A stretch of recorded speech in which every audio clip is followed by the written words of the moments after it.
I'm going to show you how I built this very solid, very sturdy router table stand for free. Scrap 4x4 fence post, scrap 2x4s, put them all together, and I have a very heavy duty, very solid router table stand for my very heavy, solid cast iron router table top. And I'm going to show you step by step next. I'm Rick, and this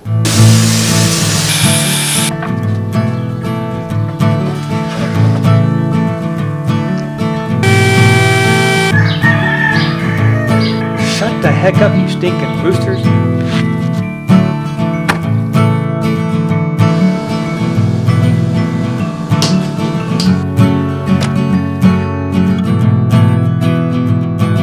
Prepare that for your sanity.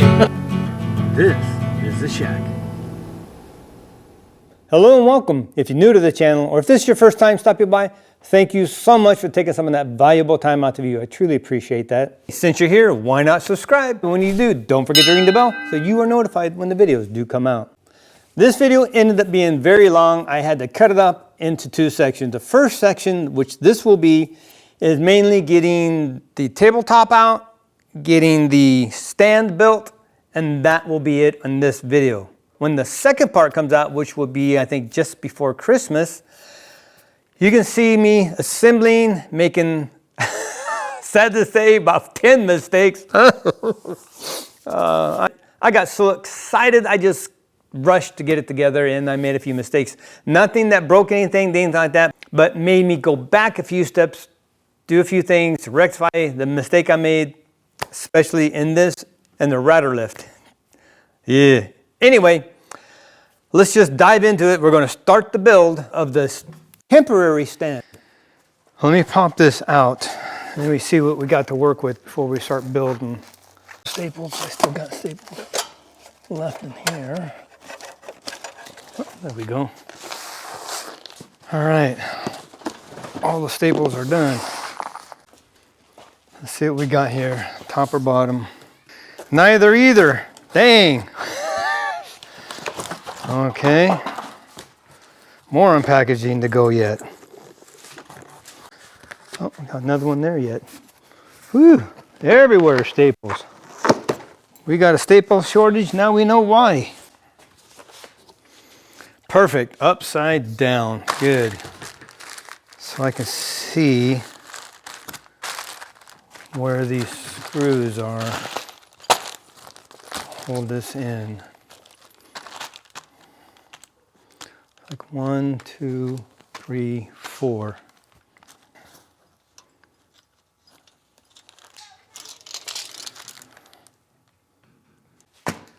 So we got that open. Now we got to figure out what we're going to do. I've been thinking how I want to do this because this is heavy. If you look, you got support going here, nothing here. Support going here and back there. And you got support where your router lift is going to be mounted into.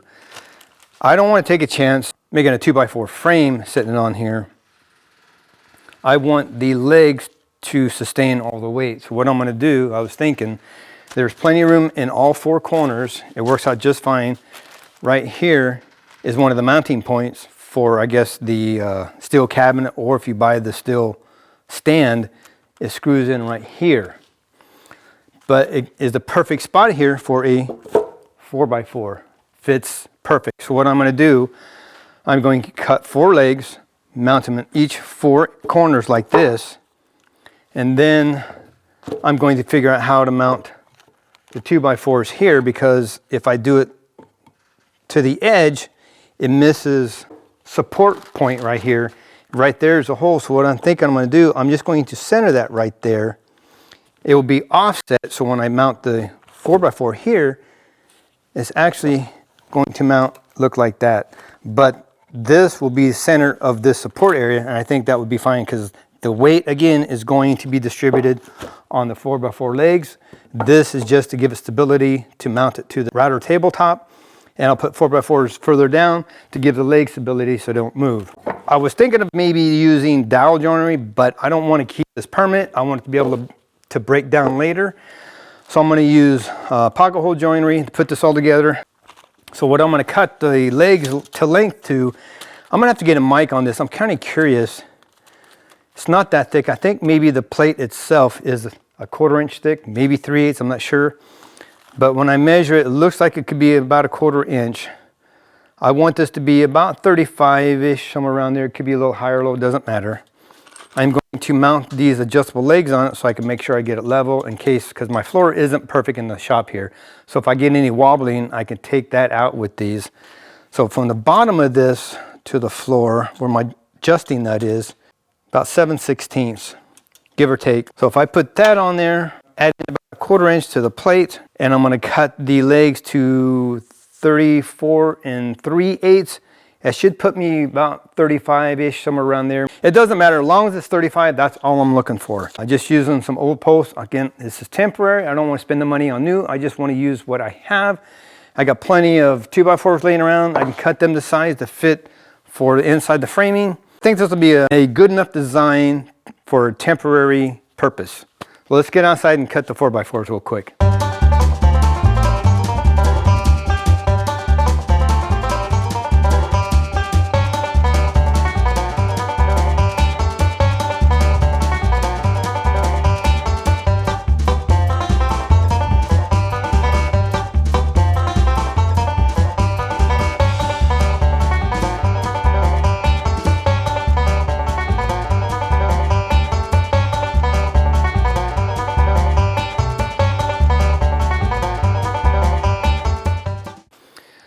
See, I probably should just go ahead and cut this off.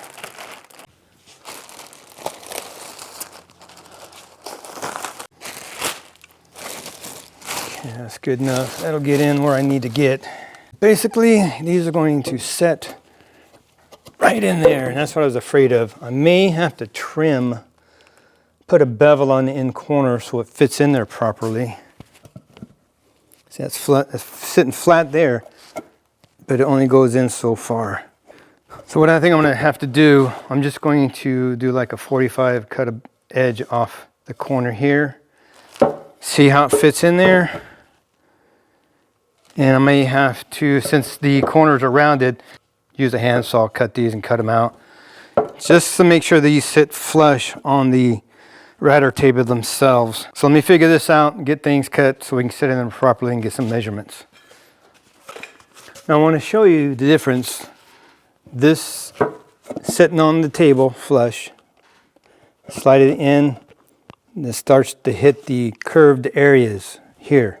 Can't get close. So what I've done, I put a chamfer, actually it's 33 1/3 degree here.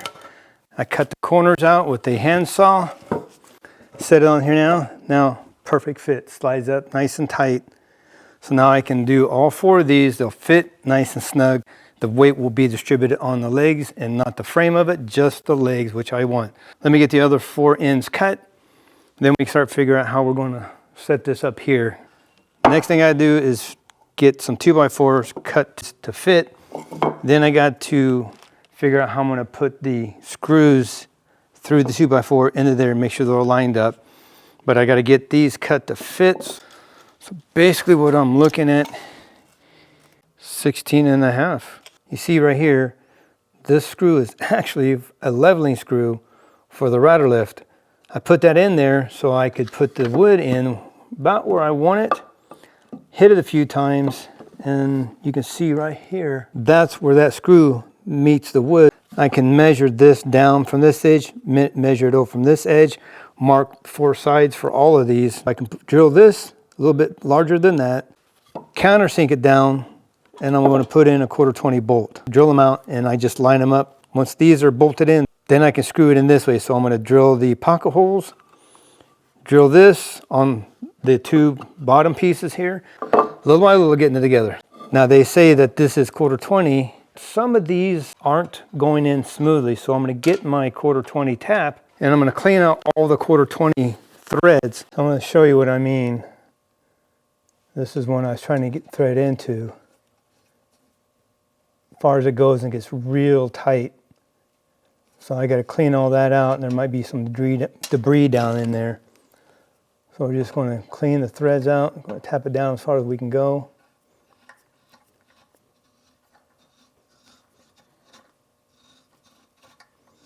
Some people, oh, just use your drill. No, I don't want to screw nothing up. I'm taking it slow. That way I got a feel for how the threads are being cut. Yeah, there's definitely some debris down there. That's bottomed out about right there.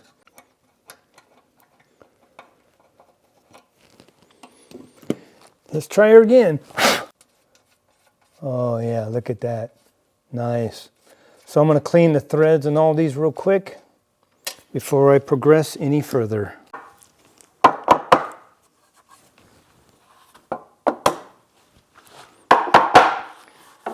Okay, now I have these clamped so they're in as far as they'll go. Got my pocket holes drilled. I always like to slide them in there and get them started. And now these are nice and snug. It shouldn't move on me.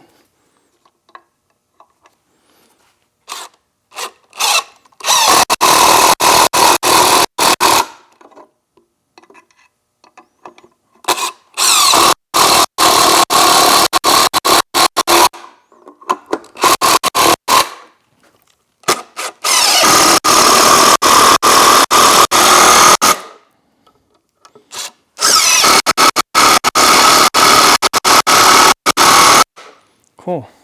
I have the crosshairs on the mark, made it mark, so I went off of that measurement off both sides so I know how far from one edge over and how far in. I'm going to get a 1/2 inch Forstner bit, or maybe 3/4, countersink at a 1/2 inch. Then I'll put a 3/8 drill bit because I want a little wiggle room just in case it's not dead on. Again, this is just to hold this to the tabletop until I get the cabinet built. I'm going to head over to the drill and I'm going to get these taken care of, bang this out, and I'll be right back. As you see here, I got it countersunk about a 1/2 inch or so, and I have a 3/8 hole drilled. So if you look back here, see, I got plenty of room, wiggle room. So now all I have to do is get this in here, get it somewhat aligned, and I already have the pocket holes drilled. Great, I want all my screws.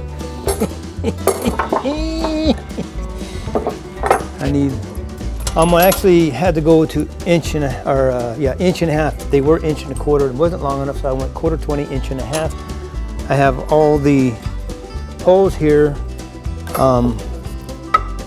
done as far as cleaning out the threads. So this should. That's that one.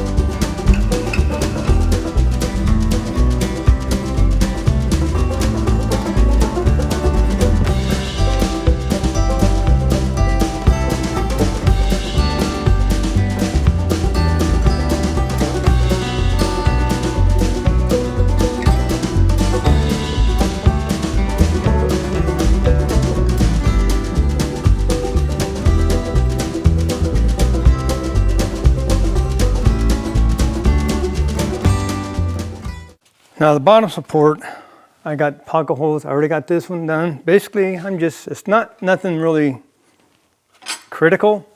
I'm just making sure.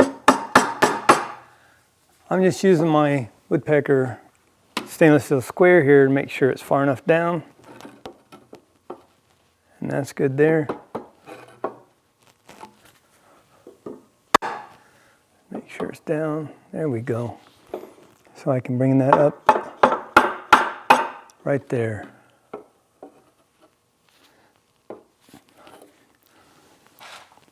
Then I'm just making sure it's flush there. I'll put this screw in and make sure that it's okay on this side, and then I'll put the screw in on that side.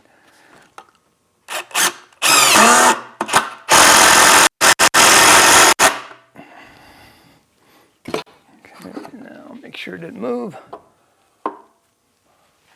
Perfect. It's just a little bit low right there.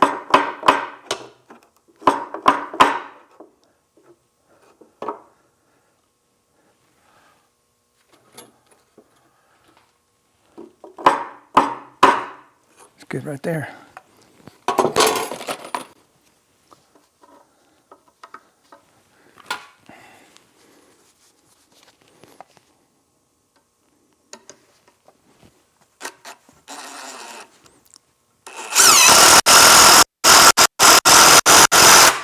There we go. Well, it's all secured. I mean, that thing is, that's solid. Screwed in, pocket hole screwed, all four corners, just a support on the legs. So I got to get it on the ground so I can drill into the bottom of this and put the levelers on.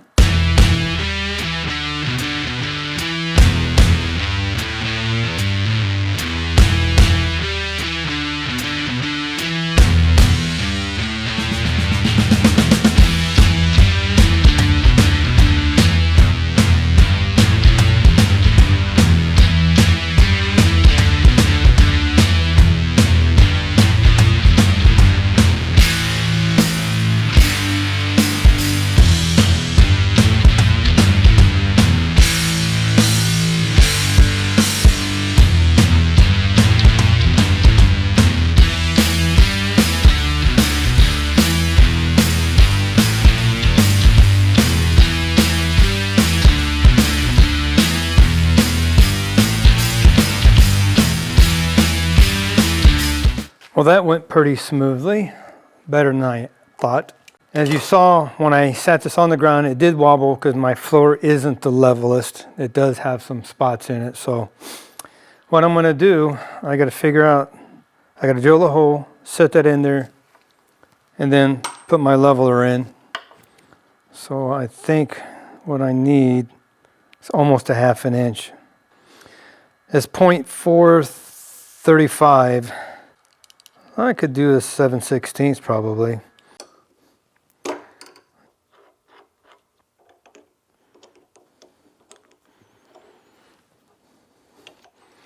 I don't have to be dead center. Again, this is just something temporary, so as long as I get it close, I'm not real worried about it. Just getting something close, because this wood isn't the best wood. I just want to get it level so it doesn't rock back and forth.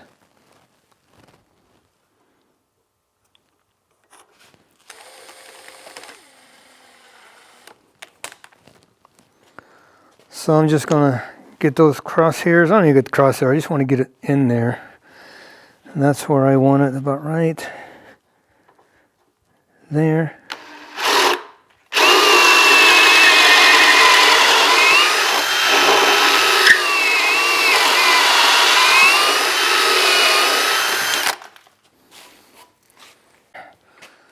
This should fit in there. Oh, it does.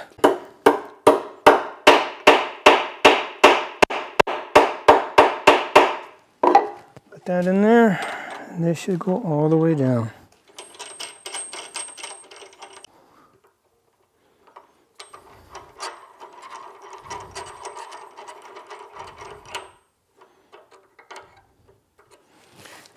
Cool. All right, just like that.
There you have it. Nice stand, it's sturdy. Even here, it is solid. Some places I got a little of a teeter-totter, but that's okay because of the levelers I put on. I can adjust it, get any play out of it. This is actually almost the same height as my table saw, so I may do some rearranging because I almost said something. If you want to see another tool upgrade I did in the shop, check up right here. I'm not saying nothing. I almost let the cat out of the bag. But this one is the same height as my table saw, so I may do rearranging, put it over there and get it set up, or I may put it over here. I'm not sure yet, but it is a very sturdy, temporary stand for this right now. I like the way it came out, and it definitely will withhold the weight until I get a permanent base made. That is it on this video. Don't forget to subscribe and ring the bell so you're notified when video 2 comes out, when we start doing the assembly process. That's going to be fun. Spoiler alert, I make a bunch of mistakes. Anyway, be blessed, take back your shack for your sanity. Read the directions, it will save you major headaches. Thanks again for watching, we'll see you next video.